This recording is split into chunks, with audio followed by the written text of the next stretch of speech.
میرے بھائی، میرے آقا ابھی نہیں تشریف لائے، آپ کے تذکرے پہلے ہیں، آپ کے چرچے پہلے ہیں۔ ایک صحابی کہتے ہیں میرے محبوب آگے، میں ابھی تک ایمان نہیں لایا تھا، آپ نے توحید کا اعلان کر دیا، میں نے ایمان نہیں لایا تھا، میں ایک جگہ پہ چلا گیا، ایک چرچ میں مجھے لے گئے، مجھ سے کہا سنا ہے مکہ میں ایک نبی آیا ہے، تم جانتے ہو اسے، آؤ ذرا ہمارے ساتھ چلو، تمہیں دکھاتے ہیں کچھ تصویریں، اس میں وہ ہے یا نہیں ہے؟ کہتے مجھے لے کر گیا، ایک تصویر دکھائی، دوسری تیسری، جب ایک تصویر پہ پہنچے میں نے کہا وہ آخری نبی جس کے بارے میں تم کہتے ہو یہ تصویر اس سے ملتی جا رہی ہے۔ اس نے کہا اس رب کی قسم جس نے موسیٰ پہ تورات کو اتارا، جس نے عیسیٰ پہ انجیل کو اتارا، تورات اور انجیل بھی کہتی ہے وہ آخری نبی ایسا ہی ہوگا۔ تورات اور انجیل میں میرے آقا کے تذکرے، آپ کی شان اتنی اعلیٰ اور عرفہ ہے، مجھے اور آپ کو کیا حکم ہے؟ فرمایا اس نبی سے محبت کرو، اس کی محبت کے اپنے سینوں میں لے آؤ۔ میں نے جو حدیث پڑھی، میرے آقا نے فرمایا تم میں سے کوئی شخص اس وقت تک مومن نہیں ہو سکتا جب تک میں محمد اس سے اس کی اولاد، اس کی جان، اس کے والدین، ہر ایک چیز سے محبوب نہ ہو جاؤں۔ میرے بھائی دعویٰ میں بھی کرتا ہوں محبت کا، آپ بھی دعویٰ کرتے ہیں محبت کا، ہر شخص دعویٰ کرتا ہے محبت کا، لیکن آئیے ذرا دیکھتے ہیں آقا سے محبت کیوں سب سے زیادہ کی جائے، محبت کس وجہ سے زیادہ کی جائے، اور پھر محبت کا معیار کیا ہے، محبت کرنے والوں نے کیسی محبت کر کے دکھائی ہے۔ تو آئیے پہلے یہ دیکھتے ہیں آقا سے محبت کیوں کی جائے۔ تو محبت کے علماء نے، محدثین نے 4 اسباب لکھے ہیں کہ دنیا میں کوئی کسی سے محبت کرتا ہے، ان 4 میں سے کسی ایک کی وجہ سے محبت کرتا ہے، یا مال و دولت کی وجہ سے محبت کرتا ہے۔ اگرچہ بعض علماء نے لکھا مال و دولت کی وجہ سے کوئی کسی سے محبت نہیں کیا کرتا، اس کو چاپلوسی سے تعبیر کیا جاتا ہے، مالداروں کی چاپلوسی کی جاتی ہے۔ لیکن چلو اگر محبت ہی سمجھا جائے، اس کو سبب محبت کا سبب مالداری کو سمجھا جائے، تو میرے آقا سے بڑا مالدار کائنات میں کوئی نہیں ہے۔ آپ کہیں گے کیسے مالدار؟ ہم نے تو سنا آپ تو پیٹ پر پتھر بھی 2 پتھر باندھتے تھے، ہم نے سنا آپ کے گھر میں کئی دن چولہا نہیں جلا کرتا تھا، ہم نے تو سنا کہ آپ تو بھوکے رہا کرتے تھے، پھر کیسے مالدار؟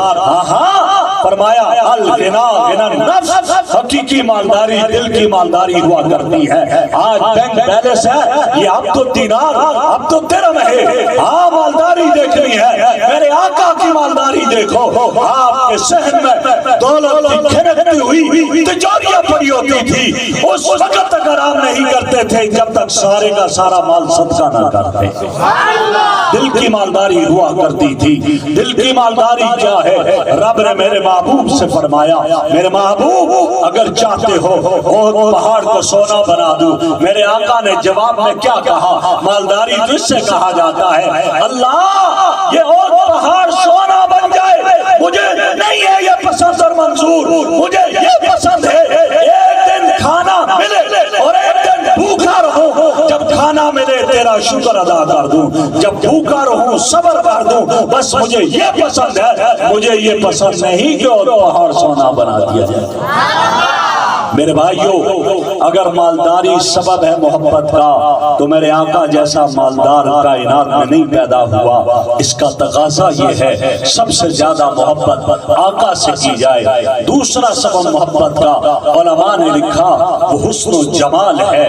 آدمی کسی کے حسن پہ فریفتہ ہوتا ہے، خوبصورتی پہ فریفتہ ہوتا ہے، عاشق ہو جایا کرتا ہے۔ فرمایا آئیے محمد عربی کے حسن و جمال کو دیکھتے ہو۔ میں نے عرض کیا قاری طیب رحمہ اللہ فرماتے تھے ربیع الاول میں جمال کا ظہور ہوا ہے، اور کیسا جمال، کامل جمال تھا، ایسا جمال تھا، ایسا جمال تھا میرے آقا کا۔ سیدنا ابو ہریرہ رضی اللہ تعالیٰ عنہ فرماتے ہیں 14ویں رات ہے، آسمان کے دامن میں 14ویں کا چاند ستاروں کے جھرمٹ میں جلوہ افروز ہے، اور مسجد کے صحن میں نبوت کا چاند صحابہ جیسے ستاروں کے جرمٹ میں جلوہ فروز ہے. میں نے اجازت چاہی آقا آج اجازت ہو اگر آسمان کے چاند کا نبوت کے چاند سے موازنہ کر دوں. مجھے اجازت ملی. ایک نظر آسمان کے چاند پہ دوڑانے لگا, ایک نظر نبوت کے چاند پہ دوڑانے لگا. کبھی ادھر دیکھتا کبھی ادھر دیکھتا, بالآخر یہ فیصلہ کرنے پہ مجبور ہو گیا چاند سے تشبیہ دینا یہ بھی کوئی انصاف ہے. ارے چاند کے چہرے پہ چھائیاں, مدنی کا چہرہ صاف ہے. فرمایا مجھے وہ حسن و جمال چاند میں نظر نہیں آیا, ادھر نظر آیا جہاں میری نظریں جم جاتی تھی. وہ حسن و جمال تھا. میرے آقا کے حسن و جمال کو دیکھنا ہے پھر دیکھو ذرا. سیدنا ایک صحابی کہتے ہیں, وہ کہتے ہمارے آقا جب بولا کرتے تھے, گفتگو کیا کرتے تھے, کانا نورا تخرج من ثنایا ہو, آپ کے اگلے دانتوں کے درمیان سے جیسے نور نکل رہا ہو. نور ثنایا کہا جاتا ہے اوپر کے دو سامنے والے دانت. آپ کے دونوں مبارک دانتوں میں خلا تھا. کہا جب گفتگو فرماتے یوں لگتا جیسے نور آپ کے دانتوں سے نکل رہا ہے. ایک صحابی کہتے ہیں کانا الشمس تجری فی وجہی, یوں لگتا جیسے سورج آپ کے چہرے میں چکر لگا رہا ہو. یہ کیفیت میرے آقا کی حسن و جمال کی تھی. اور اپنی نعت میں آپ نے سنا کیا کہا گیا نعت میں یہ کہا گیا کہ اگر وہ مصر کی عورتیں میرے آقا کو دیکھتی اپنے سینے پہ چھریاں چلا دیتی. یہ ام المومنین طیبہ طاہرہ سیدہ عائشہ صدیقہ رضی اللہ تعالیٰ عنہا کا ارشاد ہے. وہ فرماتی تھی لمانی زلیخا لو رأینا جبینہ. میرے آقا نے فرمایا اللہ نے حسن و جمال کو تقسیم کیا, آدھا پوری کائنات کو دیا, آدھا صرف یوسف کو دیا, یوسف علیہ السلام کو آدھا پوری کائنات کو. اور یوسف علیہ السلام پر جب زلیخا فریفتہ ہوگی مصر سے عورتیں بھی فریفتہ ہو گئی, تانے دینے لگی. جب تانے دینے لگی اس وقت زلیخا نے سب کو جمع کر دیا, بیٹھایا, ہاتھوں میں چھریاں دی, پھل بھی دیے. میرے آقا صلی اللہ علیہ وسلم کے اس بیٹی بھائی سیدنا یوسف علیہ السلام سے جا کر کہا بس ایک نظر گھوم جائیے گا ان کے سامنے سے, ٹھہرنا نہیں, گزر جاؤ. ہاتھ میں چھریاں ہیں اور انہیں کہا گزر جاؤ. یوسف علیہ السلام گزرتے ہیں, وہ عورتیں پاگل ہو جاتی ہے. قرآن کہتا ہے قطعنا ایدیہن قلنا حاشا للہ ما ھذا بشرا ان ھذا الا ملک کریم. کہا یہ تو بشر نہیں, یہ کوئی بہت بڑا فرشتہ ہے. فرمایا یوسف کو دیکھ کر انہوں نے ہاتھوں کو کاٹ دیا. ام المومنین فرمانے لگی ارے یوسف کو دیکھ کر انہوں نے انگلیاں کٹوائی. اگر میرے مصطفیٰ کے جمال جہارا کو دیکھ لیتی انگلیاں کیا ہیں کلیجے کٹوا دیتی. کسی نے بات کی, کہا یہ عجیب بات ہے, کم از کم یوسف کو دیکھنے والیوں نے تو انگلیاں کٹوائیں اور مصطفیٰ کو دیکھنے والے نے تو کسی نے انگلی نہیں کٹوائی. تو علماء نے لکھا بڑا عجیب اس میں نکتہ, فرمایا ایک ہے حسن اور ایک ہے جمال. اللہ نے یوسف علیہ السلام کو حسن عطا کیا اور اپنے محبوب کو جمال عطا کیا. حسن فوراً دیکھتے ہی فریفتہ ہو جاتا ہے, جو ساتھ رہتا ہے کمی آ جاتی ہے. اور جمال فوراً نہیں متاثر ہوتا, جو ساتھ رہتا ہے پھر غلام بن جاتا ہے. کہا یوسف کو زلیخا نے دیکھا متاثر ہوگی, ساتھ رہتی رہی, اس نے ایک ناخن بھی نہیں کٹوایا. لیکن میرے محبوب کو جنہوں نے دیکھا پھر انگلیاں کیا گلے کٹوا دیے ہیں. آقا کی محبت میں کیا کیفیت ہوئی ہے. کائنات ششدر اور مناظر کو دیکھ کر جنہوں نے میرے محبوب کا ساتھ دیا اور پھر گلے بھی کٹوا دیے, یہ کون ہے, یہ کون ہے؟ حضرت خبیب رضی اللہ تعالیٰ عنہ جسے گرفتار کیا گیا.